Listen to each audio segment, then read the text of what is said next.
जालौन में लूट की योजना बना रहे 3 बदमाशों से पुलिस की मुठभेड़ हुई है। इस मुठभेड़ में एक बदमाश के पैर में गोली लगी और 2 बदमाशों ने सरेंडर कर दिया। तीनों बदमाशों के खिलाफ पहले से दर्जनों आपराधिक मुकदमे दर्ज हैं। डकोर कोतवाली क्षेत्र में ये मुठभेड़ हुई है। बड़ी खबर, अहम जानकारी।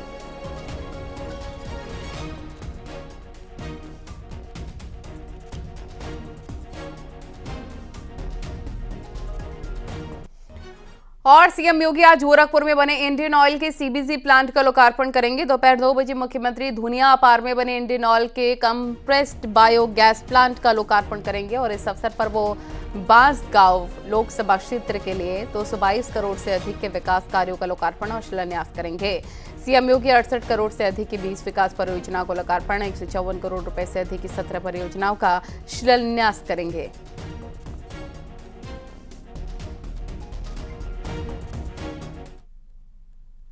आज गाजियाबाद के दौरे पर राष्ट्रपति द्रौपदी मुर्मू इंडियन एयरफोर्स के 4 यूनिटों को सम्मानित करेंगी राष्ट्रपति और 4 यूनिटों को सर्वोच्च सैन्य सम्मान से सम्मानित किया जाएगा राष्ट्रपति की तरफ से। गाजियाबाद में इंडियन एयरबेस में ये प्रोग्राम रखा गया है।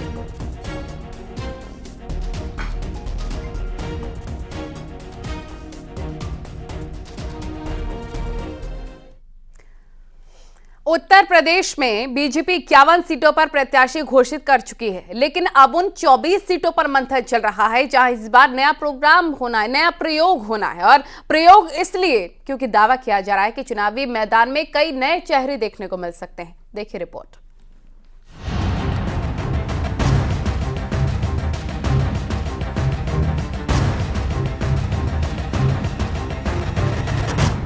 उत्तर प्रदेश में 80 फतह का फॉर्मूला लॉक हो चुका है।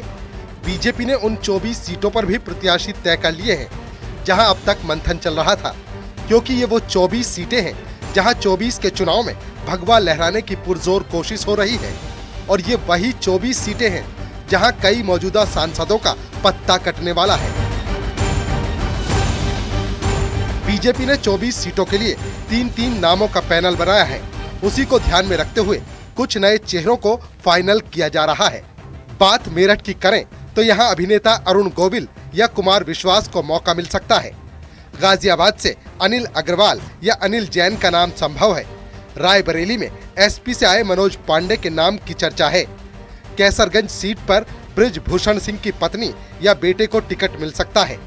बरेली में स्वतंत्र देव सिंह या फिर महापौर उमेश गौतम के नाम की चर्चा है। फिलहाल ये सभी नाम संभावित हैं। माना जा रहा है कि बीजेपी इस बार नए चेहरों पर दांव लगाने के मूड में है।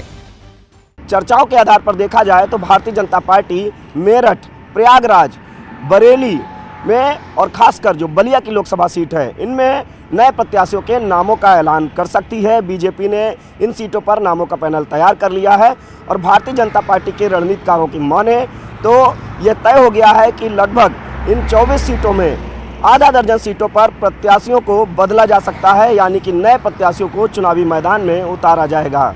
इतना ही नहीं, कुछ ऐसी भी सीटें हैं जहां मौजूदा सांसदों के अलावा नए प्रयोग देखने को मिल सकते हैं। पीलीभीत में बलदेव औलख या जितिन प्रसाद को मौका मिल सकता है। गाजीपुर से मनोज सिन्हा के बेटे अभिनव सिन्हा का नाम संभव है।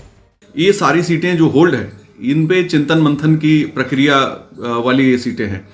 इसमें जैसे रीता बहुगुणा जोशी पहले ही कह रही थी कि हम 2024 नहीं लड़ना चाहते, हमारे बेटे को टिकट दे दीजिए विधानसभा का, या बृजभूषण शरण सिंह को लेकर जो एक विवाद चल रहा है वो एक कारण बना हुआ है। मेनका और वरुण गांधी को लेकर एक अलग इशू पैदा है कि वो रहेंगी। उसमें चर्चा ये है कि मेनका गांधी जी ने कहा कि हमारे बेटे को टिकट जरूर दीजिए, हमें भले न दीजिए। तरह तरह की बातें आ रही सामने। यानी बीजेपी की बची सीटों पर जल्द ही प्रत्याशियों की घोषणा होने वाली है। लेकिन सूत्रों के हवाले से कुछ ऐसे नाम अब सामने आ चुके हैं जिन्हें बीजेपी इस बार मौका देने वाली है, क्योंकि 80 सीटों का लक्ष्य साधने के लिए बीजेपी कोई भी रिस्क नहीं लेना चाहती। न्यूज़ 18 के लिए संकेत मिश्रा की रिपोर्ट।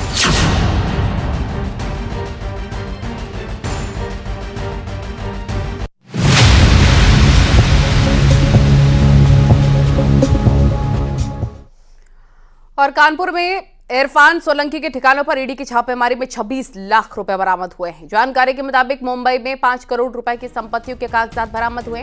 और इसके अलावा कई डायरी, आपत्तिजनक दस्तावेज मिले, अवैध पार्टनरशिप, लैंड डील से जुड़े डॉक्यूमेंट्स मिले हैं। साथ ही फर्जी कंपनियों के जरिए अवैध धन को वैध करने के सबूत मिले। इतना ही नहीं, करीब 50 करोड़ रुपए के खर्चों की डिटेल मिली है। आपको बता दें, कल इरफान सोलंकी, उसका भाई रिजवान सोलंकी, बिल्डर शौकत अली और हाजी वसी के ठिकानों पर छापेमारी हुई थी। आरोपी पर दर्ज एफआईआर के आधार पर ईडी ने यह बड़ी कार्रवाई की है।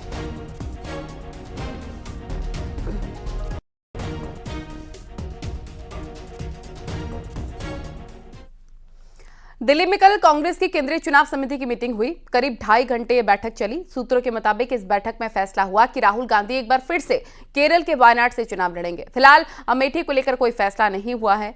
11 मार्च को कांग्रेस की दूसरी सीईसी की मीटिंग होगी।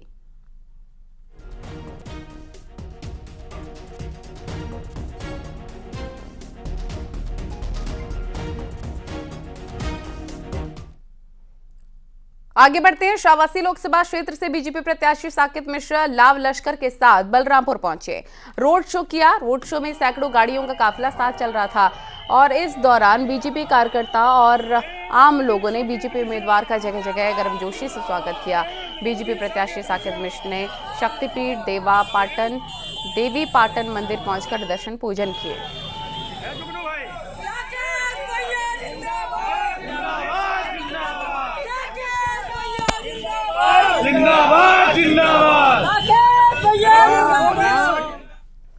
यूपी में अवैध मदरसों की जांच की जा रही है। एसआईटी ने अपनी रिपोर्ट शासन को सौंप दी है। जानकारी के मुताबिक इसमें करीब 13,000 अवैध मदरसों को बंद करने की सिफारिशें की गई हैं। आरोप है कि ज्यादातर मदरसे हिसाब किताब नहीं दे पाए। साथ ही मदरसों का हवाला कनेक्शन भी सामने आया है। देखिए रिपोर्ट।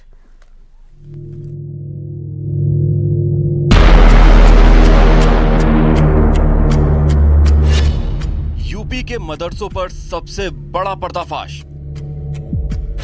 एसआईटी जांच में सामने आया मदरसों का सच। उत्तर प्रदेश में है 13,000 अवैध मदरसे। उत्तर प्रदेश से सामने आया मदरसों का सच वाकई चौंकाने वाला है।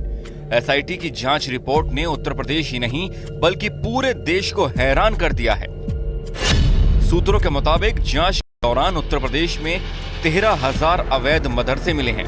13,000 अवैध मदरसों को बंद करने की सिफारिश की गई है। ज्यादातर मदरसे भारत नेपाल सीमा के आसपास के जिलों में मौजूद हैं। अवैध मदरसे जांच के दौरान हिसाब किताब का ब्यौरा भी नहीं दे पाए। मदरसों की जांच में लगी एसआईटी ने अपनी रिपोर्ट शासन को सौंप दी है। सूत्रों की माने तो एसआईटी ने अपनी जांच में करीब 13,000 मदरसों को अवैध पाया है और इन्हें बंद करने की सिफारिश की है। इनमें से ज्यादातर मदरसे उत्तर प्रदेश की नेपाल सीमा से सटे जिले बहराइच, महाराजगंज, श्रावस्ती, गोंडा, बलरामपुर में पाए गए हैं। इन आलीशान मदरसों का निर्माण किस रकम से हुआ है, इसकी जानकारी भी मदरसा संचालक नहीं दे पाए। ये कहा गया कि चंदे की रकम से इन मदरसों का निर्माण हुआ है और ज्यादातर रकम खाड़ी देशों से आई है। क्या ये रकम खाड़ी देशों से हवाला के जरिए आई, इसका भी जवाब अब तक संचालक नहीं दे पाए हैं।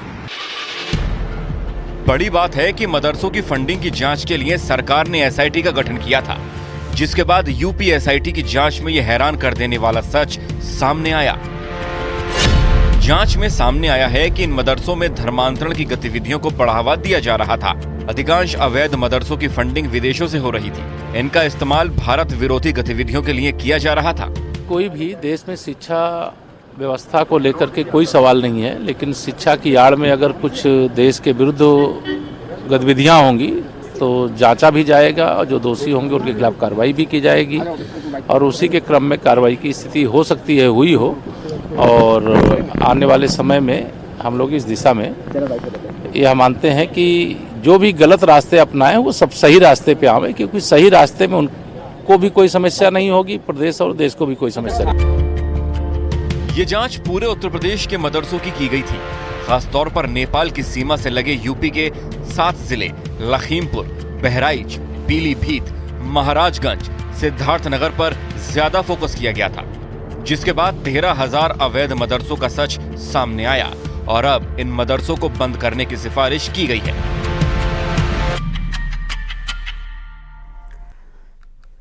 और नोएडा में एसबीआई के लॉकर से लाखों की ज्वेलरी गायब होने के मामले में बड़ी जानकारी आई है सामने। बैंक के दूसरे लॉकर से ज्वेलरी मिली है। एसीपी और उनकी टीम ने ये खुलासा किया है। पुलिस के मुताबिक 1 वर्ष पहले लॉकर नहीं खोलने पर लॉकर बदला गया था और नए लॉकर का नंबर अपडेट नहीं हुआ था। महिला ने अपने पुराने लॉकर को तोड़वाया था, जो खाली मिला।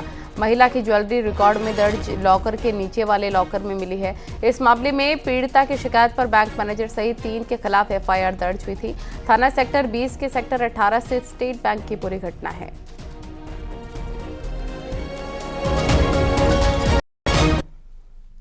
खबरें लगातार जारी हैं, वक्त बहुत ही छोटे से ब्रेक का।